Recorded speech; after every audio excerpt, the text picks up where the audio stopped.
Hello students, chapter human resources complete हो चुका है और आपका ज्योग्राफी का नेक्स्ट और लास्ट चैप्टर है ट्रांसपोर्ट एंड कम्युनिकेशन, यातायात और संचार।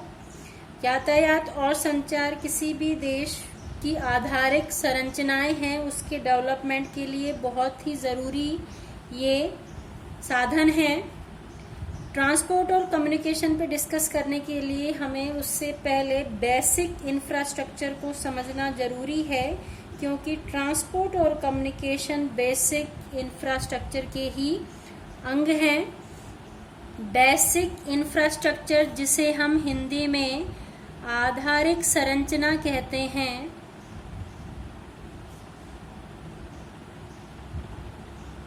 आधारिक संरचना कहते हैं, यानी किसी भी चीज़ का आधार जो होता है वो उसकी आधारिक संरचना कहलाती है। जैसे किसी मकान की नींव जो है उसकी आधारिक संरचना है, इसी प्रकार किसी भी कंट्री के डेवलपमेंट के लिए ट्रांसपोर्ट और कम्युनिकेशन बहुत इम्पोर्टेंट हैं। Infrastructure is the general term for the basic physical system of a business, region और nation.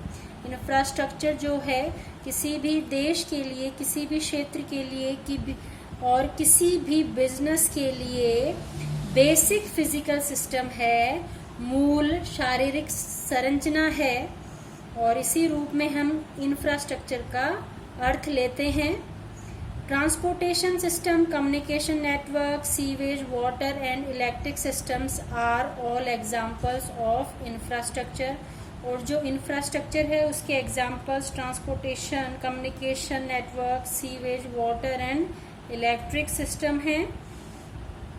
Types of infrastructure, infrastructure को भी हम 2 पार्ट्स में डिवाइड करते हैं।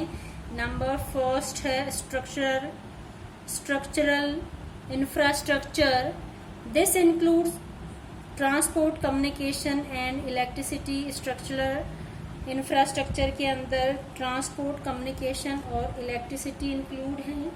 और नंबर सेकेंड है सोशल इंफ्रास्ट्रक्चर। इसके अंदर डेवलपमेंट ऑफ ह्यूमन रिसोर्सेज, मानव संसाधन का विकास करना, ये सोशल इंफ्रास्ट्रक्चर का हिस्सा है। नेक्स्ट ट्रांसपोर्ट यातायात। Definition: carrying people or goods from one place to another by means of a vehicle, aircraft or ship। यातायात का अर्थ पीपल और गुड्स, लोगों को और वस्तुओं को एक स्थान से दूसरे स्थान पर पहुंचाना ही यातायात के अंदर आता है। और इसके लिए हम किसी भी साधन का प्रयोग कर सकते हैं, चाहे वो बाय रोड है या फिर एयरक्राफ्ट हम काम में ले सकते हैं, या फिर शिप्स के थ्रू जो है लोग और वस्तुएं एक जगह से दूसरी जगह पहुंचाई जा सकती हैं और जा सकते हैं। तो वही ट्रांसपोर्ट है, यातायात है। इम्पोर्टेंस ऑफ ट्रांसपोर्टेशन, हम सब जानते हैं, ये कॉमन क्वेश्चन है कि what is the importance of transportation, क्योंकि ये वो चीज़ है जिसको हम डेली जो है देखते हैं।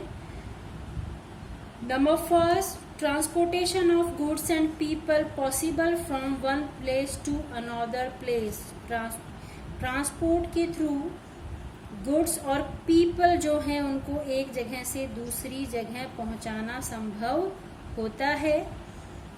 It delivers raw material to factories and finished goods to consumers। Means of transport के थ्रू जो रॉ मटेरियल है वो फैक्ट्रीज तक पहुंचाया जाता है, और जो फिनिश्ड गुड्स है, जो तैयार माल है, उसको फैक्ट्रीज से कंज्यूमर्स तक यानी हम तक यातायात के साधनों द्वारा ही पहुंचाया जाता है।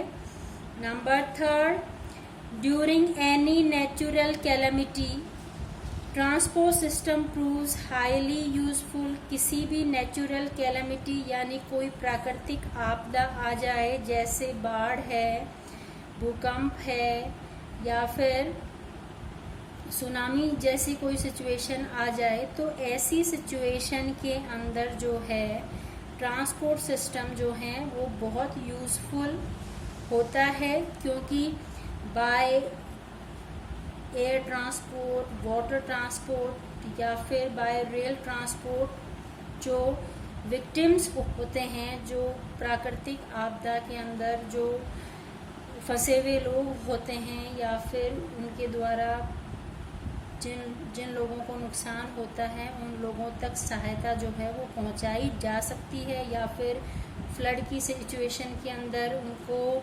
बचाया जा सकता है। तो इसके लिए इस समय जो मीन्स ऑफ ट्रांसपोर्ट हैं वो बहुत यूज़फुल साबित होते हैं। Number 4, it saves time and money of people. ये जो है जो मीन्स ऑफ ट्रांसपोर्ट हैं ये लोगों का समय और उनका धन बचाते हैं। प्राचीन काल में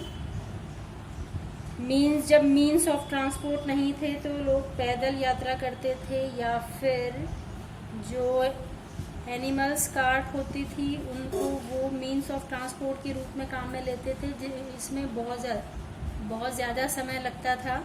तो अब ऐसी सिचुएशन नहीं है। फास्टेस्ट मीन्स ऑफ ट्रांसपोर्ट हैं जिसके द्वारा लोग जल्दी से जल्दी एक जगह से दूसरी जगह पहुंच सकते हैं। और इसके अंदर बहुत सारे मीन्स ऑफ ट्रांसपोर्ट ऐसे हैं जिसके अंदर जो फेयर है वो भी काफ़ी कम है और कम फेयर के अंदर ही हम एक जगह से दूसरी जगह पहुंच सकते हैं। Number 5, it helps in industrial development. इसके अलावा जो औद्योगिक विकास है उसके अंदर भी इसका बहुत इम्पोर्टेंस है, क्योंकि अभी हमने जस्ट ऊपर जो सेकंड पॉइंट था उसमें देखा था कि ये डिलीवर करता है रॉ मटेरियल को फैक्ट्रीज तक।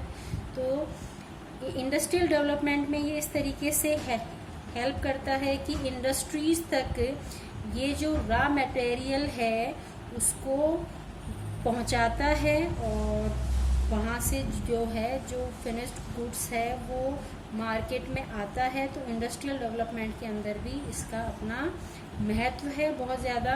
Number 6, it helps in international trade. जो अंतर्राष्ट्रीय व्यापार है उसके अंदर भी ये बहुत हेल्पफुल है, क्योंकि अगर मीन्स ऑफ ट्रांसपोर्ट जैसे कि जो वाटर ट्रांसपोर्ट है या फिर एयर ट्रांसपोर्ट अगर डेवलप नहीं होता तो शायद हम दूसरे देशों के साथ जो ट्रेड है, व्यापार है, उसका करने की सोच भी नहीं सकते थे, क्योंकि सब कंट्रीज़ के साथ हम बाय रोड या फिर बाय रेल ट्रांसपोर्ट नहीं जुड़ सकते। तो जो इंटरनेशनल ट्रेड है उसके अंदर भी मीन्स ऑफ ट्रांसपोर्ट का अपना महत्व है। तो ये आपके इम्पोर्टेंस ऑफ ट्रांसपोर्टेशन है। नेक्स्ट पॉइंट है आपका classification of means of transport. Means of transport यानी जो यातायात के साधन हैं इनका भी हम क्लासिफिकेशन जो है वो 3 पार्ट्स में कर सकते हैं। मोड्स ऑफ ट्रांसपोर्ट, यहाँ कंफ्यूज नहीं होना है क्योंकि मीन्स और मोड्स एक ही चीज़ है। इनका हिंदी मीनिंग जो है साधन है, क्योंकि कई बार एग्जाम्स में मीन्स ऑफ ट्रांसपोर्ट नाम आ जाता है और कई बार मोड्स ऑफ ट्रांसपोर्ट। तो कंफ्यूज होने की कोई ज़रूरत नहीं, दोनों का मीन जो है वो एक ही है, साधन। तो मोड्स ऑफ ट्रांसपोर्ट को हम 3 पार्ट में डिवाइड कर सकते हैं। नंबर 1 है land transport, number 2 water transport और नंबर 3 है एयर ट्रांसपोर्ट। लैंड ट्रांसपोर्ट को भी हम 3 पार्ट्स में डिवाइड कर सकते हैं। रोड ट्रांसपोर्ट जैसे कि आपकी कार हैं, बसेस हैं, ट्रक्स हैं, ये रोड ट्रांसपोर्ट के अंदर आते हैं। नंबर 2 है रेल ट्रांसपोर्ट जैसे ट्रेन्स हैं। नंबर 3 है पाइपलाइन ट्रांसपोर्ट। पाइपलाइन ट्रांसपोर्ट जो है ये भी ट्रांसपोर्ट का एक हिस्सा है। इसके द्वारा हम जो लिक्विड सब्सटेंसेस हैं, जो ऑयल हैं या फिर गैसेस हैं, ऑयल वेल से हम उसको सीधा रिफाइनरीज तक पहुंचाने के लिए या फिर जो कंज्यूमर्स जैसे कि पेट्रोल पंप हैं या फिर और जहाँ पे इनको रिफाइन किया जाता है वहाँ पर पहुँचाने के लिए हम पाइपलाइन ट्रांसपोर्ट को काम में लेते हैं, क्योंकि इससे जो है वो एक्सीडेंट का खतरा बहुत कम रहता है और कॉस्ट इफ़ेक्टिव होता है। तो पाइपलाइन ट्रांसपोर्ट जो है इसको हम लिक्विड जो सब्सटेंसेस हैं उसको एक जगह से दूसरी जगह पहुंचाने के लिए काम में लेते हैं। नंबर 3 मोड है वाटर ट्रांसपोर्ट, और वाटर ट्रांसपोर्ट को भी हम 2 पार्ट्स में डिवाइड कर सकते हैं, इंटरनल वाटरवेज और ओशियन ट्रांसपोर्ट। इंटरनल वाटरवेज के अंदर देश के अंदर ही नदियों के अंदर या फिर लेक्स के अंदर जो ट्रांसपोर्ट होता है, जो लोग नाव के द्वारा शिप्स के थ्रू एक जगह से दूसरी जगह जाते हैं, वो इंटरनल वाटरवेज के अंदर आता है। और जो ओशियन ट्रांसपोर्ट है वो हम दूसरे देशों के साथ जो है संबंध जोड़ने के लिए एक देश से दूसरे देश के अंदर जाने के लिए ओशियंस के थ्रू जो हम ट्रांसपोर्ट करते हैं वो ओशियन ट्रांसपोर्ट के अंदर आता है। नंबर 3 है एयर ट्रांसपोर्ट। ये 2 पार्ट्स में डिवाइडेड है, इंटरनेशनल एयरलाइंस हैं और डोमेस्टिक एयरलाइंस हैं। इंटरनेशनल एयरलाइंस मीन्स हमारे देश से जब दूसरे देशों के लिए एरोप्लेन्स जाती हैं या फिर जो हवाई उड़ानें हैं जब एक देश से दूसरे देश के लिए होती हैं तो वो इंटरनेशनल एयरलाइंस कहलाती हैं। डोमेस्टिक एयरलाइंस देश के अंदर ही एक सिटी से दूसरी सिटी जाने के लिए, जैसे दिल्ली टू बॉम्बे, दिल्ली टू जयपुर या फिर जयपुर टू बॉम्बे, तो ये डोमेस्टिक एयरलाइंस कहलाती हैं। तो एयर ट्रांसपोर्ट 2 पार्ट्स में है, इंटरनेशनल जो कि एक देश से दूसरे देश के लिए होती हैं और डोमेस्टिक जो कि देश के अंदर ही डिफरेंट सिटीज़ को जोड़ती हैं। डोमेस्टिक एयरलाइंस भी 2 पार्ट्स में डिवाइडेड हैं, एक पब्लिक सेक्टर की एयरलाइंस हैं और एक प्राइवेट सेक्टर की एयरलाइंस हैं। पब्लिक सेक्टर यानी जो सरकारी हवाई सेवाएं हैं वो पब्लिक सेक्टर में आती हैं, और प्राइवेट सेक्टर जो प्राइवेट सेक्टर हैं जो कि बिजनेसमैन हैं जो अपनी खुद की एयरलाइन चलाते हैं वो प्राइवेट सेक्टर के अंदर आते हैं। तो ये classification of means of transport है। आगे की क्लासेस के अंदर हम इनको 1 बाय 1 डिस्कस करेंगे। Thanks for watching this video.